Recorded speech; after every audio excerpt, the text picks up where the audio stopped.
Welcome to this tutorial on how to activate the public booking form in LimoExpress.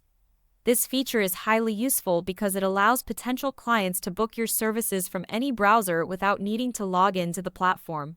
Companies can utilize this public link on their website, in newsletters as call-to-action buttons, share it with partners, or even embed it in QR codes for easy access.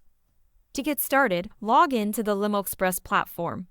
Once logged in, navigate to the side menu on the left, head to the Administration section and click on Organization. From there, scroll down to the Settings and then click on Advanced Settings. This will open a new panel with various customization options for your company. Scroll all the way down until you find the option labeled Make Booking Link Available. Here, you can easily activate or deactivate the public booking link for your business.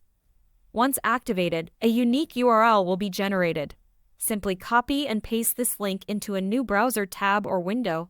You'll then see the public booking form which your potential clients can access. This form contains all the necessary fields to collect booking information. And that's it.